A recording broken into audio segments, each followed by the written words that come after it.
यह कहानी दो दोस्तों की है। एक बार दो दोस्त समुद्र के किनारे टहल रहे थे। अचानक दोनों में किसी बात को लेकर बहस शुरू हो गई और वो बहस इतनी बढ़ गई कि एक दोस्त ने दूसरे दोस्त के गाल पर थप्पड़ मार दिया।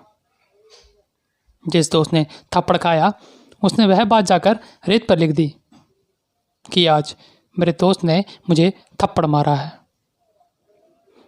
कुछ समय बाद दोनों फिर से समुद्र के किनारे टहलने लगे और थोड़ी देर बाद किनारे पर समुद्र के पानी का बहाव कम होने लगा। तो दोनों ने सोचा कि क्यों ना नहा लिया जाए। दोनों जैसे ही नहाने के लिए गए तो जिस दोस्त ने थप्पड़ खाया था उसका पैर रेत में फिसलने लगा और वह डूबने लगा। यह देख दूसरा दोस्त बिना कुछ सोचे पानी में कूदा और अपने दोस्त को बचाने लगा। वह उसे पानी से बाहर लाया और उसे होश में लाने की कोशिश करने लगा। दूसरा दोस्त जैसे ही होश में आया वह उठा और करीब के एक पत्थर पर जाके लिखने लगा कि आज मेरे सबसे प्यारे दोस्त ने मेरी जान बचाई है।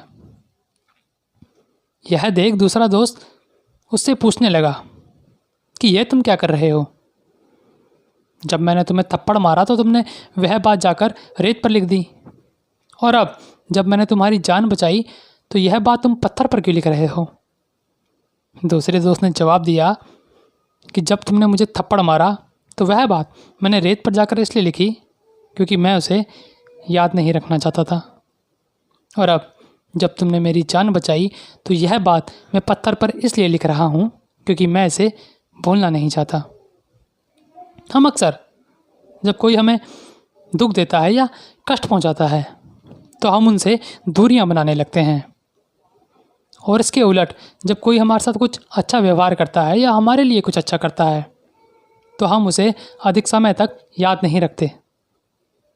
बजाय इसके जब कोई हमारे साथ कुछ बुरा करता है या हमें कष्ट पहुंचाता है तो हमें वह बात रेत पर लिख देनी चाहिए ताकि बुलावा रूपी समुद्र की लहरें या हवाएं आके उसे वहाँ से मिटा दें।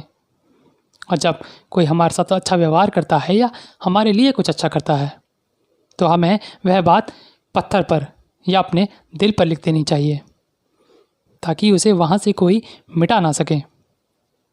यह बात सुन दूसरे दोस्त को अपनी गलती का एहसास हुआ। उसने अपने दोस्त को गले से लगा लिया और अपनी गलती के लिए माफ़ी मांगी। उम्मीद करता हूँ कि आपको ये कहानी पसंद आई होगी, और यदि आपको ये कहानी पसंद आई है तो इसे लाइक करें, कमेंट करें और मुझे बताएं कि आपको ये कहानी कैसी लगी।